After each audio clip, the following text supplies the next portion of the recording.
What's up, guys? So all the parts just came in for the Mustang. As far as the fuel system goes, if you watch my last video, I pulled out the old fuel tank. Everything was all rusted out and it was time to replace it. So got all the parts here behind me. It's a beautiful day today, so let's see if we can throw this thing together and get it started up.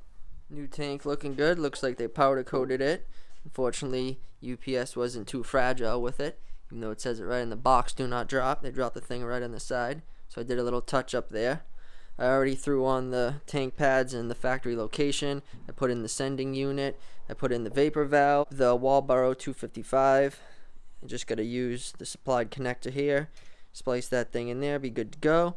And then I got the new gas tank straps. I used some trim black just to put a little coating on there because I'm sure it was just eco primer, so I threw a little something on there. Same stuff I used for this right here. It came out really good. That'll be good to go when I put that back on. And I got a fuel filter for it. And other than that, just some new hardware for the gas tank straps. Here's the old stuff I was going to reuse, but ended up just buying all new hardware for that. So that should be good to go there. And we got our 6AN stainless steel braided line for the fuel return and the feed.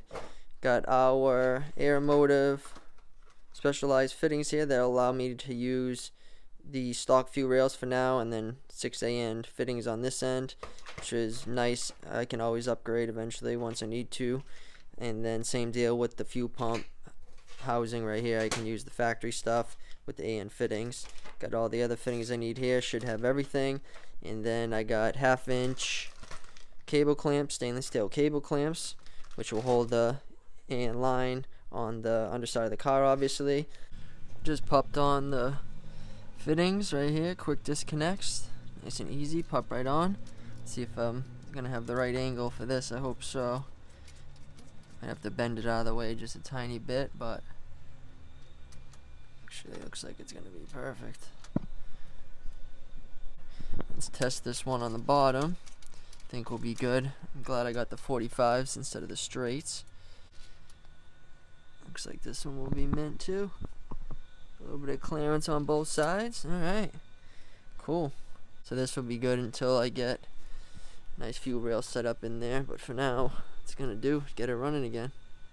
Pop on the fuel pump adapters real quick. These things are pretty cool, so watch how this works.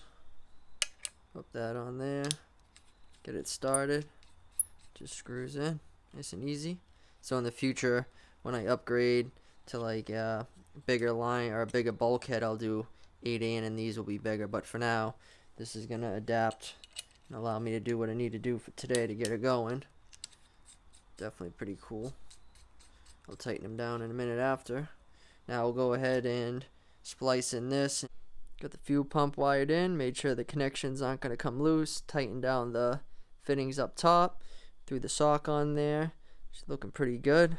Now it's ready to go in the tank. I just had to get another piece of hose down at the store because the hose that came with was just too long for this fuel pump. The stock fuel pump is not as long as this one. If you look at that one, you can see this one's a little bit longer. So got the hose on there. Let's throw this thing inside the tank. There she is. Got the whole fuel pump assembly in there now. Whole tank is built, ready to go. This is how this is going to work with these fittings. I'll connect the fuel lines to these, and then it's just simply unscrew them there, and I can drop the tank. And the easy part should be running the lines, hooking everything up, plugging in these wires. Made sure I threw a little bit of dielectric grease on both of them so the thing won't rust out or corrode. The tank should last a while. Pop the wiring harness on. This thing's good to go. Put the original clip back on. So all I have to do now is just plug it back in, put it up in there. I just got done messing with the fuel filter. I'll show you guys where I ended up putting this. Really not many spots to put it if I wanted to keep it in line with the fittings that I'm using. So this is where I ended up putting it. I'll be able to get to both fittings fairly easy. If I ever need to swap out the filter, I can get to this. But for right now, I was only able to put one self-tapping screw in here just because the muffler's in the way. I'll have to drop down the exhaust to get to this one. But for the sake of finishing it up for today, and when I get it on the lift, I can take this off at my buddy's shop when the time comes. And I got one of the fittings for the fuel rail made up. Now we can go ahead and take this line and I'll run the return line first because it's easier. This one is only going to be cut once at the end, just cut the size. So we'll go from this one all the way back. I'm going to run it along the side here, go down right next to the fuel filter, and then we'll end up back there. I figure I'll run that one first. Alright, so I got it in there, going down underneath, straight up through here, connecting just like that. So it's actually perfect with the 45-degree angle. And then the same deal with this one. And I'll just run it right along the side here, up over the axle. We'll be back out underneath here. Should be dialed in. Let me go grab the other line. Alright, got the feed line on. Kept it nice and tight with the return line. Made sure to keep them snug up against the side of the frame rail too when I go back in there and put the cable clamps on. For now I just got one on here securing the line because I'm gonna measure out the length from there to the fuel filter. Measure twice, cut once. So we're gonna cut it right about there. Should be long enough. And what I did, just to be on the safe side, was move the fuel filter forward just in case I cut it a little bit too long. I can just even this up right there, so that'll work out good. Let's go ahead and get this off, cut that. The fitting on, got the other side on as well. I got it zip tied for now just so I can leave a little bit of slack in it, and then after I get it all on and everything done, I'll go back ahead and tidy everything up, get it all tight to where it needs to go. But for now, that's how it's gonna be. Finish running the other line all the way to the back as well. So now all we gotta do is get the tank in place, prop it up as high as it can go, and then take a little measurement here, and then we'll be good to go to cut those. Here comes the fun part. Trying to get this puppy back up there by myself on the jack. Hopefully it doesn't fall over. I think I'm gonna get a piece of wood and then put it on there first. Then I'll jack it up as high as I can go, measure out the lines, cut them, measure twice, cut once, hope for the best. Getting windy out now. I got the lines cut right where they need to be. So now I'm gonna go ahead and put the tank up in here and just test fit everything, make sure it's gonna fit correctly. I won't put this in just yet. I'll just kick this thing to the side for now, and then make sure the tank straps are gonna fit and everything before I tighten this up and put it up there for good. Make sure I get enough slack on those two. Got the tank in place. Looks like the lines are gonna be perfect. If anything, maybe just a little longer, which is good because I can always make some slack. Come kind of close right there to the tire, so I'll have to make a little bit, push them forward a little bit right there. But other than that, pretty good for a test fit. I didn't put this in yet. Now I'm gonna take the gas tank straps and we'll fit those and see how those work, just to make sure everything's good before I tighten everything up and put it in once and for all. A couple things I did do, because I already saw that some people were having a hard time with the gas tank straps. I bent that spot up right there, and then same with that, and then on the opposite side as well, because people were saying the gas tank straps with this tank don't really fit that good. So that's why I'm under here right now, having a look at everything and making sure. See how I bent this right here too, because before it stuck out past that, and then when you put the strap up it was hitting there before it went flush. So hoping I don't have to do any customization here, but let's find out. Alright, so I found out that the gas tank straps needed to be bent to the correct shape as the factory ones. So I assume that's why people were having a problem with these when I was looking it up on the internet. The reason I bent those tabs up on the tank, they were saying they were ½ an inch too short, and I could see what they were saying because this thing wasn't bent right and it wasn't the same length as the factory one. So I was able to flatten it all out and then rebend it. I had to spray some paint on it in a few spots, but that should be good now. So we'll see how that one fits. And then I bent this one to the same shape as this, and then took the underside of the tank and bent the rest of it to shape. So hopefully I don't have a problem with these like everyone else seemed to be having. They're saying that this tank is like ½ an inch taller. So let's find out right now, see if they work. Well, turns out the internet isn't kidding. These straps suck and they don't fit. I'm not sure. It's got to be the tank's thicker or something than the factory one, because they're not even close. Let's see if I can show you guys how far off it actually is. So I need to hold it up.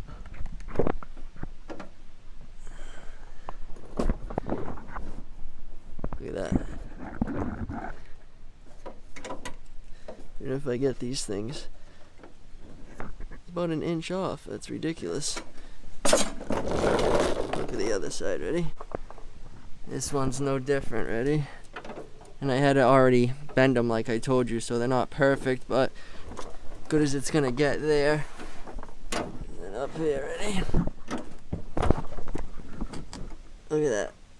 It's about an inch off again there. And they fit awful. That's why I had to bend it. What a mess, huh guys? Joke. Always fun. I love the pain of working on a 30-year-old car, I tell you, because I keep doing it. So now I'm gonna have to go, I'm thinking, grab some, where are they? Grab some spacers, so I'm gonna have to get longer bolts and then cut these spacers, the equivalent of the space that's in between there and the frame of the car, and then just use longer bolts.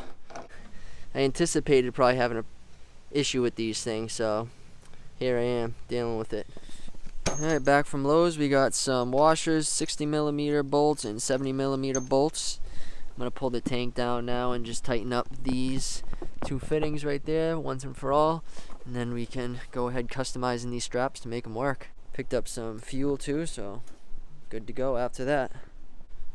Alright, she's in there. Let's see if it's going to fall out or not. Nice. Looks like that worked. Let me show you guys what I ended up doing, just for the sake of time, because it's about to get dark. I just banged this out real quick. So, if you can see on the other side here, we got just a spacer with a 60mm long bolt, which was like 30mm long in the factory one. And then, same deal on this side. See if you can see it a little bit better. So I used a shorter one on that side. But same deal, had to use a longer bolt and with a spacer there. And then, same thing here, got the spacer there. All worked out pretty good in the end, just real pain in the ass. I would not recommend these Daniel Carpenter straps to anybody, unless you want to have to go through this again. Not sure if it's just with this tank, maybe these work good with the factory tank, but this aftermarket tank might be a little bit taller, and I wasn't able to put on the filler neck piece either, so I'll have to make a little bracket for that, but it's in there tight. I hooked up the wire in, tightened up the AN fittings there, and she's good to go, so let's go ahead, and also did the fuel filter, tighten that up, and tighten the ones in the engine bay, so I didn't forget. Put these in, now I just throw some fuel in it. Just filled her up with fuel.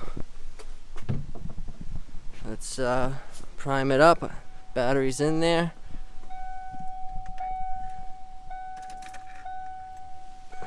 See if there's any fuel leaks.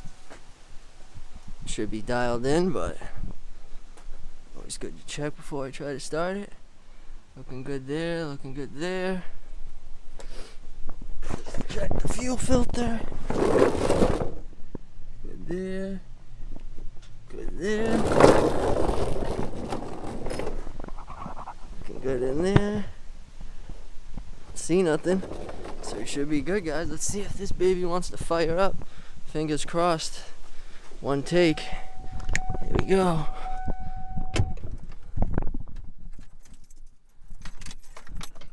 She's in neutral. We don't want the banging.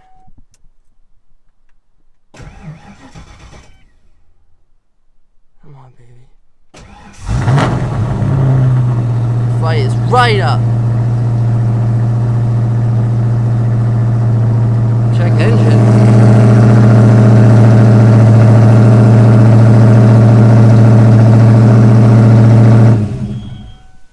I think I had the throttle body turned up. She fired right up. I think I had the, when the bad fuel pump was in there, I had the screw on the throttle body turned in. Where is it? Anyway, let me turn down the idle, and that might help a little bit. Don't know why she threw a check engine light instantly, but I have to see what's up with that. So I originally turned this thing up a tiny bit when I was trying to diagnose the problem because it didn't want to stay running. So now thinking back on it, that's obviously because the fuel pump didn't have enough pressure to keep it running.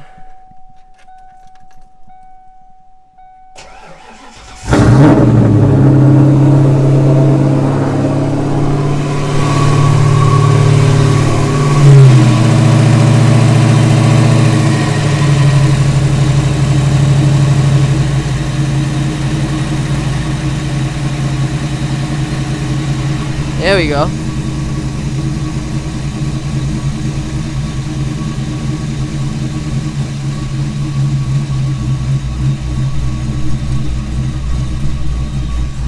Oh yeah, guys. I might need to turn it up a little, I'm not sure.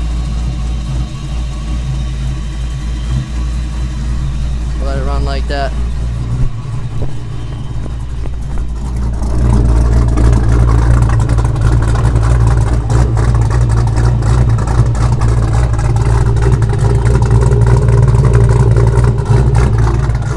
Hopefully that sounds good on the microphone.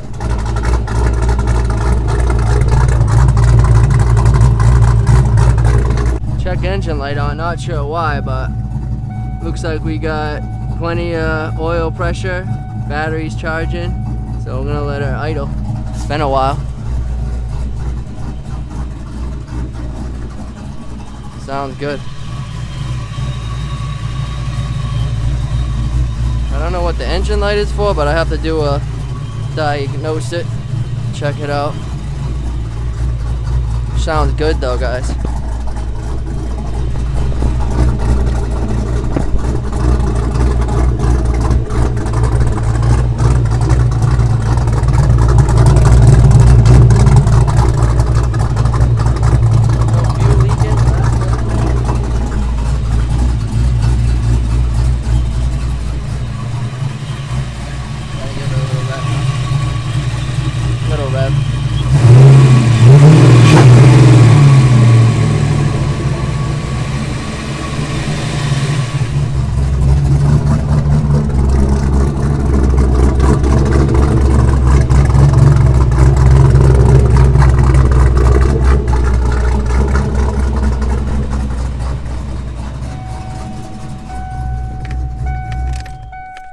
So I'm not sure why the engine light came on, but I can easily figure that out.